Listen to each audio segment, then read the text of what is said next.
Hi, everybody, and welcome to this special episode of the Culminating Podcast. I'm your host, Subi Sadeh. On this episode, I was joined by legendary inspector and founder of AlCOA, Peter Baker. I heard about Peter when I was reading Catherine Eban's book, Bottle of Lies. I interviewed Catherine a few months back. She described Peter as a motorcycle riding, tattooed, tough guy.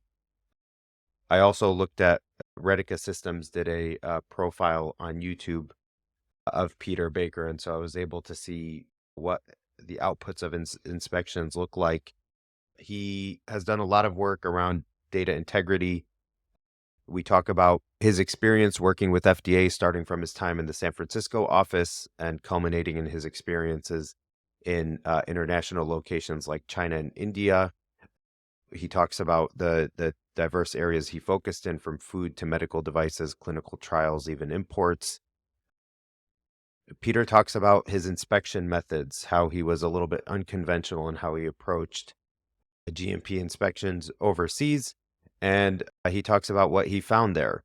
He talks about where he thinks most data integrity issues come from, some of the guidances and frameworks that have been set forth in industry more recently to help deal with those issues. He talks about what he thinks inspection readiness looks like in the year 2024 and how that is not the same as the compliance-driven inspection readiness that has been in the past. If you want to get in touch with Peter, you can find him at liveoqa.com.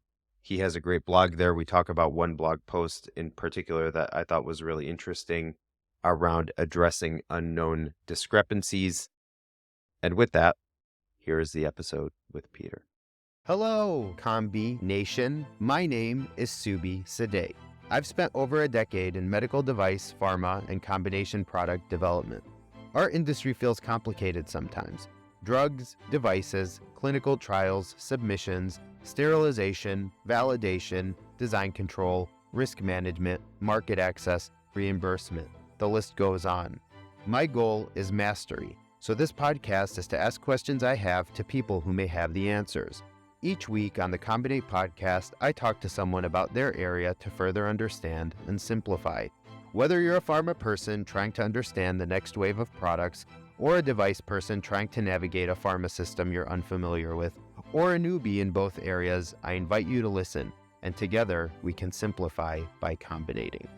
You spent the first few years in San Francisco before you went international. And so Yeah, I had it maybe put together that did you start off in food? we start in those days. So this was before program alignment that happened around the mid 2010s times. Before that, you were it wasn't that you were dedicated to any one program area. So you do foods one day and then devices, and then you do some BIMO work, which is like evaluation of clinical trials. Is that And right? then that's all changed now, but back in those days, that was supposed to give you this an imports. I forgot about that. Like really your first year was a lot of import work, which was cool because it gave you an idea of the different areas that FDA regulated and regulates, and what you could choose if you wanted to specialize in any one of those areas. According, of course, depends on your background and your interests and things like that. But yeah, it was just a great experience. When you say imports, can you dive deeper into that?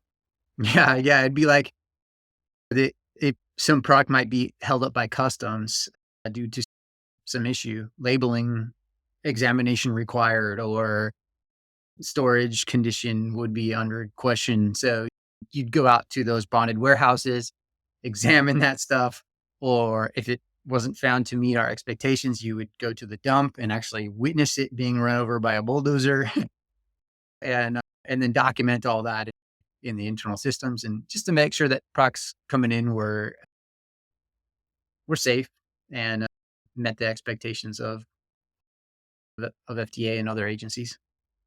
And so that last bit about the bulldozer, that's like a certification of destruction for non-compliant material thing? That's right. Yeah. Like, for example, you might have a barrel of fish coming in that doesn't have the required amount of salt content, so it has to be destroyed because it could cause serious adverse effects on anyone who consumed it. So you have to go watch it being destroyed and then document it, Interesting. or pour Um, acid on it, or all kinds of cool things. geez. And so at some point, I think I saw in the 2010-ish time frame, they started to align, and at the same time, you said around the 2010s. That was also, if my memory serves me right, when you decided to take the jump and move overseas. Yeah, I took that jump in 2012. The real alignment didn't like officially happen until I believe around 2015 or 16 time. The true alignment where you don't really do much crossover these days post the program realignment. Yep. That happened around 2015, 16. What drove you to go? You started in India first. That's right. Yep. I had always enjoyed international travel. I had lived in China before, actually, from 2003 to 2004, and just had just a wonderful experience. It was in the southern part of China, right above the Vietnam border, actually, and really enjoyed my time there. And I thought, hey, I could actually do this as part of a job, go live abroad. And I also wanted to become an expert in aseptic manufacturing. And that's where, at that time, there was just an explosion of companies opening up new or renovated aseptic facilities that were planning to export to the US. So I'm like, hey, I could live abroad and hone my skills on auditing or understanding aseptic manufacturing. Yeah, and so that was actually something that that came across in the book is like you were going there to learn the cutting edge. That's right. Yep. Yeah. That was the plan. Yeah. And so what was it like once you got there? How was the office set up? Oh, yeah. In those days, actually, it was spread out into two different locations. It was in Mumbai and Delhi. I chose Delhi as my point just because I wanted to be in the embassy rather than in a consulate. Just because that's What where, does that mean? oh, the embassy is actually based in Delhi, right? So that's the main base of the State Department and all the different agencies that work overseas. And then you may have some agencies, of course, the consular division, of course, that would work in these satellite offices. They're called consulates around the country. They're smaller, still do very similar work, but it's not the center of the action. Oh, although Mumbai is a more desirable, in my opinion, place to live, that might make some people angry there, but uh, Delhi was where I chose to live. So I hadn't put that together that you as a government employee and being there to do some kind of work would have to fit in some kind of diplomatic chain. And so you, the FDA local offices that are OUS, all report in through the embassies. That's right. All reporting through the ambassador. Is that right? Yep. Wow. And it- what about when you were doing like the inspection reporting? Is there a center here that you would report to, or you would have a main leadership in the local in the embassy that would be the top person and that's it? Yeah, you have your local supervisors and office director. Those are in country, always based in the embassy. And then you have, of course, reporting into a larger structure within FDA, which in those days was called Office of International Programs, or OIP. That's where your ultimate reporting structure ended up. But your reports would go through your traditional supervisory chain of command, just like in a district office. And what did you find once you got there to India? I found that indeed there was an explosion of sites going up, new sites or renovated sites. There's just a lot of action going on in those days. And so it was a fun time to be there. You could pretty much choose the type of inspections that you wanted to to take. If you wanted to do aseptic manufacturing this week, sure, those are available. You want to do API? Sure. Yeah, those are available. It's just a really great chance to pick something and hone your skills if you wanted to. Whereas if you were, if I was still based in the San Francisco district office, didn't have that same level of choice. So you would just go with whatever was nearby your office. And so, yeah, it was a good way to just load yourself up with what you wanted to work on for the future of your career. When did you start to see some of the issues that you were discovering? Was it early on, or was it something that was slow moving? I had seen those issues before, right? Even in inspections near my local district office. And there wasn't, so this was the days, remember, before FDA published, or any of the regulators, I should say, published any guidance on data integrity. So Oh, although data integrity was supposed to be built into the regulation, right? It's just an expectation of good science. Really, there shouldn't be a need for a data integrity guidance, but but but in those days, folks were maybe not adhering to everywhere in the world. We're not adhering to good science practices, right? We might call them data integrity now, but really they're just principles of good science. If you get a result that doesn't necessarily meet your expectations for purity or potency or whatever, you're supposed to report that, right? All of the results, and not maybe conclude that, oh, I probably spilled something during the sample preparation. So let me just do it again. And just to confirm, then if it passes the second time, maybe I just won't, maybe I just won't report the earlier result that, that I didn't necessarily like. And so it pretty much started off right off the bat, the first couple of inspections. And so unfortunately, I didn't really get to achieve my goal of really focusing on aseptic manufacturing because I got so distracted in that area of data integrity. But I was already distracted in that area. So I'm not sure what I'm sure I was surprised because it was going on everywhere. This was, again, before the regulatory guidance had been published in 2015. did you see a so most of my career has been, I think data integrity was being talked about before that guidance came out. And so typically the guidance are, in my, this is my opinion, could be completely wrong. There's like the last thing to come after Yeah, yeah, unfortunately. the cat's typically out of the bag, right? So Yeah, it's not like the guidance comes out and it's like this new era of now data integrity is a thing. There's years of yeah, lead up, and then the guidance becomes the new, we call it state of the art or whatever on the device side from a risk management point of view. This is the new minimum bar. The data integrity is not like this cutting edge thing. It's the bare minimum. And right. so what did you find that there was a meaningful shift once that guidance came out? Oh, that's a good question. A meaningful shift. See, the key word I think you mentioned there is meaningful. I think so. I think there was a meaningful shift. It wasn't enough. And so it took a second publication actually by PICS that didn't come out until 2021 on data governance that really forced the meaningful shift.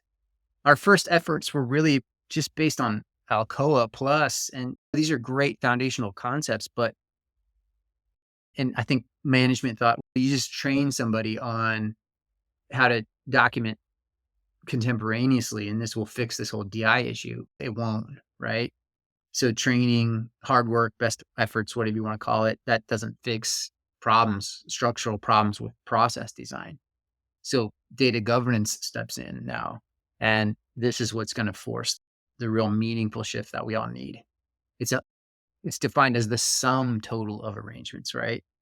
Because everyone thought the root cause of data integrity was people. It's not even close, right? Maybe less than 1% of the cases are actually due to people.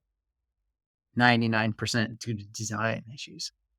So interesting. So I guess from what you just said on the, you said the root cause of data integrity issues is 99% of the time not people. That's right. But everybody wants to you want me to go on there? Yeah. Yeah. Everybody yeah. Everybody wants to focus on the human factor, right? Because that's the easy part. Yes, it is the easy way out. generally in life, the easy way out isn't the right way out, right? That list of those types of situations goes on and on. I think Yeah. broadly speaking, like all my training in managing deviations, investigations is like for you to identify human as root cause, you gotta discount everything. And then once you get to that point, you need everybody's approval for you to actually assign it. That's what I've That's seen in large companies, right? And so what is the 99% of the root cause then? the 99% comes down to a failure to ensure right environment. Interestingly enough, the MHRA original guidance for data integrity published in 2015 had a whole section on this concept of right environment, right? Which it doesn't give it quite the details that we see in the PIC's guidance for data governance, but it hints to it. It says, look, if you want somebody to record something contemporaneously, make sure that the computer system where they're supposed to enter these results for CFUs or whatever they're doing are actually there in the room, right? That's a right environment. You can't train someone to record something contemporaneously and then not provide them with enough laptops. Or that's a kind of an extreme example, but it gets the examples get much more subtle. Even subtle challenges to a right environment can result in data integrity issues that I would do the same thing. See, that's the thing. Like if you don't give me that right design, these subtle things matter, right? Eventually, especially when I'm under pressure, I'm going to resort to getting the job done, regardless of the means. Were there any like red flags that you would look for? Like in particular, a punch list? Oh, they have to walk across the room to enter the result, like the instrument is far away from the laptop, or anything that was like immediately, okay, time for me to double click on this area. The one of the biggest red flags would be you just ask like, how do you like control your paperwork? And they may say they have some procedural controls, right? Oh, we train people to only print one copy, or it's et cetera, et cetera. That's what you would be trained to know as an investigator as that is called a target or sorry, a trigger, right? And then your target is, all right, I bet you that there's going to be two, three, four copies of these records because they're relying on training or procedural controls alone to ensure data integrity. Just go straight to the dumpster. Wherever that might be around the facility, bring your gloves along, bring your mask, and get started and see what you find in there. Now, one of the things that came across in Catherine's book was that you were unconventional in how you would approach audits, like typically what or inspections. Typically, what I've seen is like the standard opening presentation, tours, and all of that, and you would avoid them. I actually one time I did it my very first foreign trip for FDA was actually in China, and I did a 2-month trip there, and that's called a TDY, and I wrote some reports, and What I does that used the stand for? word temporary duty, and so I was based there out of the consulate in Shanghai, and I thought I was doing an excellent job. I did 6 inspections, and I wrote these reports up and sent them back, and I got a call from the center, and they're like, "Okay, we need to have a chat," right? Because and then I'm like, "Okay," I'm all nervous, right? I'm a kind of a new investigator, first foreign trip. I get on the call, and they're like, "In your report, you use the word tour." Yeah, I went on a laboratory tour, or I toured the manufacturing facility, and they said, "Would you like what do you think about that?" And I remember just being terrified, right? Because he's just like senior management in FDA. I'm like, "Okay. Oh, okay, I see." And then it clicked. I'm like, "They're asking me to rephrase this, right? But they want me to do it. They don't wanna tell me what to do. They want me to understand why I made this mistake on this report because an investigator never takes a tour, right? They inspect, they investigate. And so that really changed that really molded me, I think, from a really early time in my FDA career, you don't ever take a tour, right? You're there to protect and promote public health, and tours aren't gonna achieve that, right? You're an investigator. There's a reason. There's rationale behind the use of that term, drug investigator, that FDA uses. Not all agencies use that, right? They might use inspector, right? But there's a deliberate rationale behind the use of that investigator term in the FDA world. Okay, I'm gonna push back a little bit, just so just so I understand. So, okay, fine, but if I'm, for example, like when I bought my house, right, there was the inspector that came in to make sure everything was okay. They don't know where everything is at, and this is like a pretty bad example. Manufacturing facilities are absolutely enormous. I get what you're saying on principle, right? You're not being led is the main takeaway, but also at the same time, you're walking into a huge site. Like Yeah. you can't just go in and from the jump. You need to like at least have a walkthrough with somebody who knows what the site is. Oh, certainly, they need to be there for sure. That would definitely be included in the investigation. But I like your analogy there of the home inspector, which is totally different. That really is an inspector, right? They come Yeah, in with a checklist according to your local code. They make sure, for example, your water heater is it has a emergency drain outside of your home and those things. But they're not going to investigate like you. But an investigator, they might see the failure to do that and see, okay, something triggered me there, right? With the way this house was designed, I'm going to dig way further, right? So I'm going to go from that water heater, then I'm going to go connect it to the HVAC, then I'm going to connect it to the gas lines, right? And put this entire story together to the end that says why you should not buy this house. I wish that home inspectors acted more like investigators, to be honest with you. I've gone through it twice, like buying a home, right? And I did not get a whole lot of value out of either of those experiences. And I think because of that reason, there's not much critical thinking involved. No offense against them. sure. That's their role. But imagine if they came in with their critical thinking hat in combination with their checklist, how much more value that would add to your home buying experience. Yeah. Was there, so you mentioned you did 6 inspections in 2 months, or I think that's what you said. What was there an element of, whoa, slow down? Because that seems like a lot. No, no, that was slow down is not a word I think I heard in FDA ever. Oh, I think it was how many can you get done in 2 months?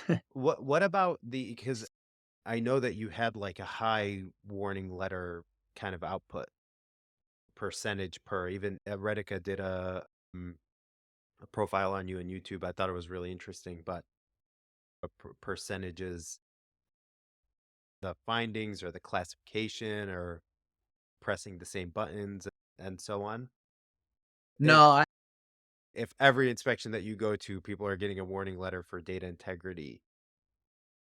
yeah, no, I had just the most amazing mentors in FDA, whether it was from ORA, which is the field division, OIP, which is the foreign division, or CEDAR, who ultimately handled the cases to decide on the final classification.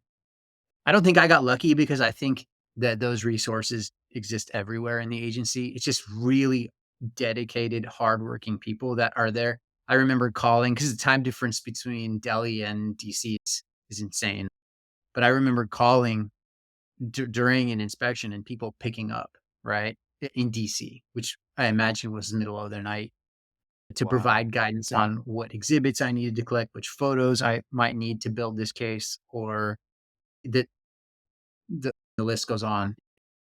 It was like full-time support, which was because you're out there alone, it's it can be very challenging, very stressful. One thing that maybe surprised you is that it's uncommon for companies to never reject batches. and you were seeing that there were some instances where it was like, if you're accepting everything, there might be a problem. And where did that come from? The first time I understood, I had heard about that in training. Hey, make sure you know that folks, when they see an OS, they reject it. Of course, that's part of your training. But I had never seen like how folks I was never really trained like on the subtle the techniques that folks use to do this. I remember the first time I saw it, they were taking products that had failed for impurity and then blending it in with batches that had passed for this particular impurity because they couldn't control the temperature of one of their reactors. It was getting too old. So it was causing this impurity to be present, but not in all batches. So they took the bad batches and then would subtly blend them in with the good ones and then tested it again and again until it finally got under the level that they needed. And that was eye opening, right? Because I'm like, oh wow, like everybody's in on this. So that's like Yeah, cutting it, right? just cutting it. Yeah, that's exactly what it is. It's cutting an API before you make your finished dish. But the problem is you can't that you can never validate that. So some patients are going to get product that is going to meet expectations for safety and efficacy, and some aren't, depending on which vial you get and which That's crazy. when early or late in the batch, and that's sad. Yeah. The dual track multi-tier quality expectations where I think you as a foreign inspector, you have limited jurisdiction as to only product that is intended for your market, right? So you can't be, you're not, you don't have any jurisdiction over a product that's, let's say, manufactured in country X, but is intended for not the US.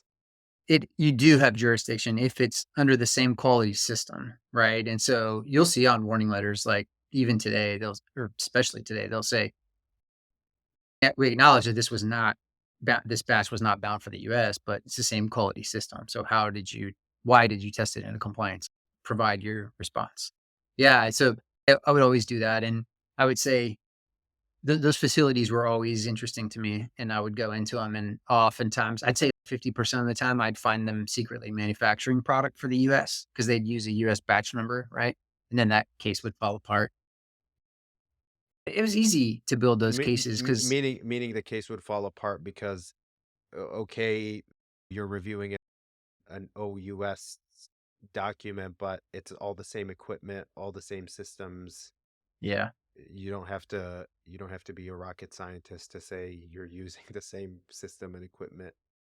Not necessarily they even in the same facility. It might be on a different unit across the campus, but that's fair game. It's the same quality unit. Go take a look.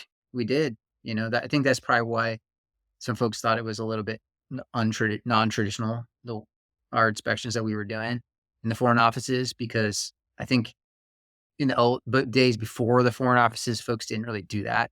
They would just stick on this kind of like almost, I hate to say, but almost like a tour, right? Where we were investigating. We had the time to investigate, right? Because we were there. If I needed to extend my inspection by a day, I just did it. So it allowed for those types of techniques. You you run a blog yourself as part of Live Oak, and one of the things that you talked about, actually, I'll X this question and ask the question differently. Okay. Through all of the inspections that you saw, it seemed like lab controls, data integrity were the kind of Pareto chart. They were the area where you found the most issues and issued the most OAIs, 483s, warning letters, etc. Why do you think that is? Because in my head, I would think like a failure in I would think a failure in validation or something else would be the case. That kind of surprised Yeah. me. Yeah. I think the reason behind that is if you're really messing with data out in production, it takes quite a bit of effort. Like you may have to reprocess the entire batch or something like that.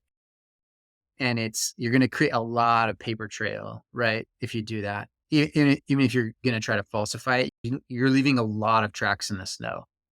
And those tracks are what the investigators are looking for, right? And you slip up a little bit, and that's big, right? But in QC, on the other hand, it's such a small area, right? Where you have just one analyst, maybe a second analyst reviewing it, and one system, right? So rather than reprocess this entire batch, just make the data pass, right?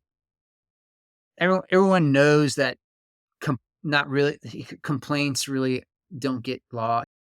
How are you going to trace back an adverse event to a drug, right? It's going to be their allergic reaction, or it's going to be medical error, or way before it's going to be traced back to a bad product, right?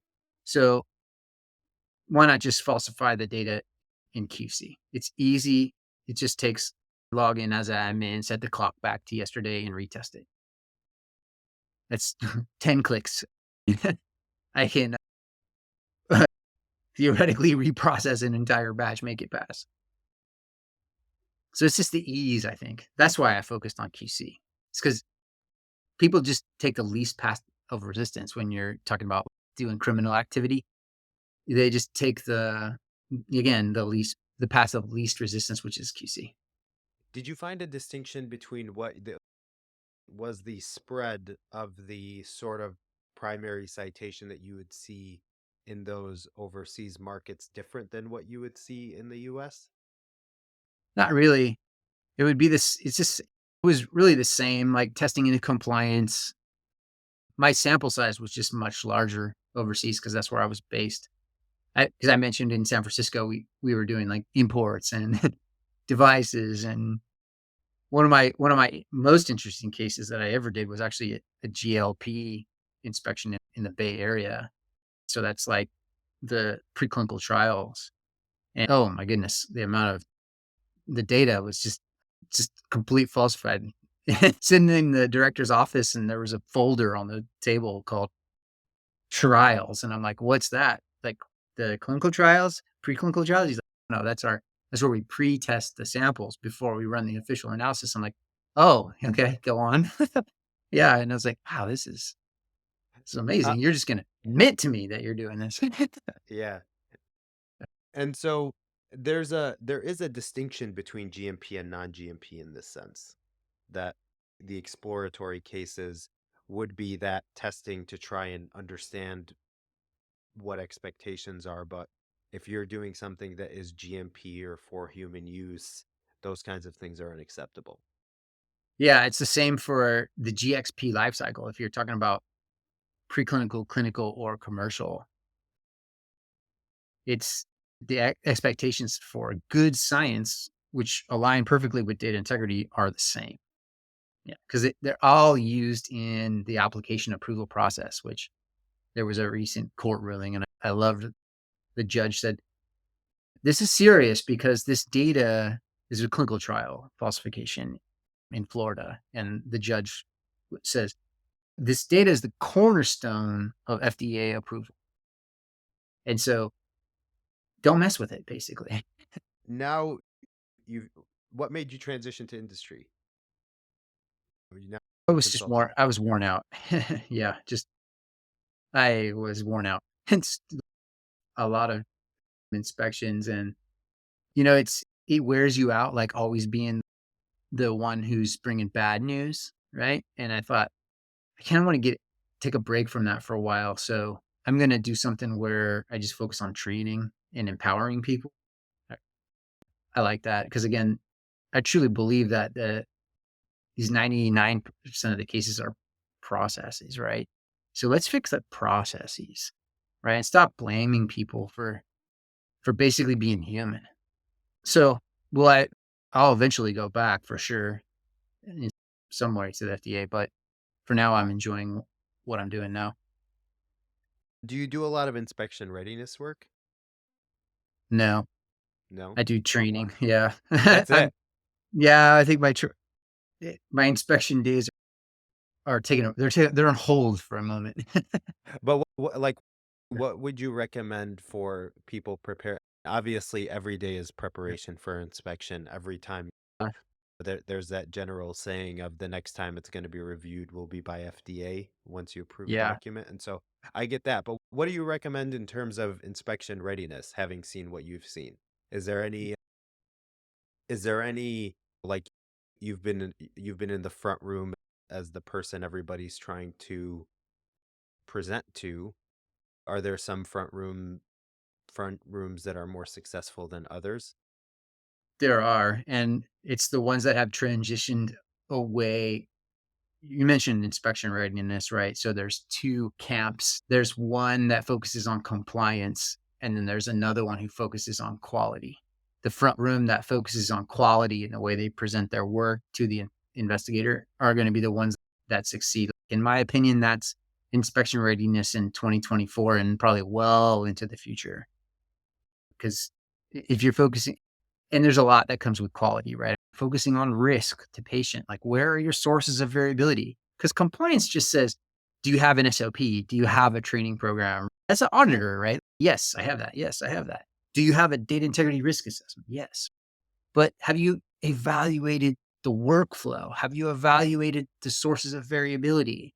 Or have you fixed the gaps? Are you monitoring the residual risk? That's inspection readiness. You can't, I think, prepare someone to be inspection ready in 2024 without empowering them to think critically. And so that's, I think, what I would recommend. It's just, if you want to talk about inspection ready, just empower your people to think critically and own their processes.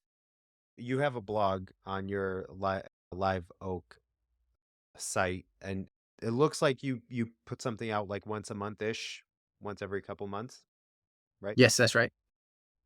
One of the blogs that I thought was really interesting was unknown discrepancies, and you say that this continues to be the number one cited GMP year after year, often leading to warning letters, recalls, etc. Why is that? I think it's a pretty good follow up actually to that last point. It's why is 211, 192 always, almost always the number one observation, right? Which is basically failure to do adequate investigations. So that could be a deviation in OOS or whatever. They all fall under 211, 192.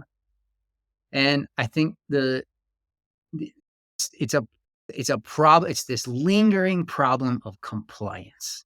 So management expects these QA associates or whoever is supposed to be doing these investigations to conclude 0 or 100 as far as the risk, right? So we either have to recall or there's no risk. There's no in between.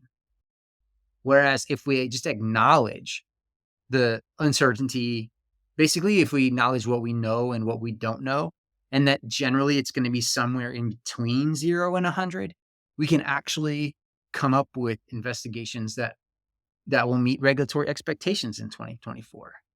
But if you're going to try to conclude 0, it's not going to work, right? The investigator's just going to poke holes in your root cause or product impact or whatever, and you're not going to be able to answer it because you're like, oh, like if I admit that, then I couldn't conclude 0 that my management was expecting to conclude.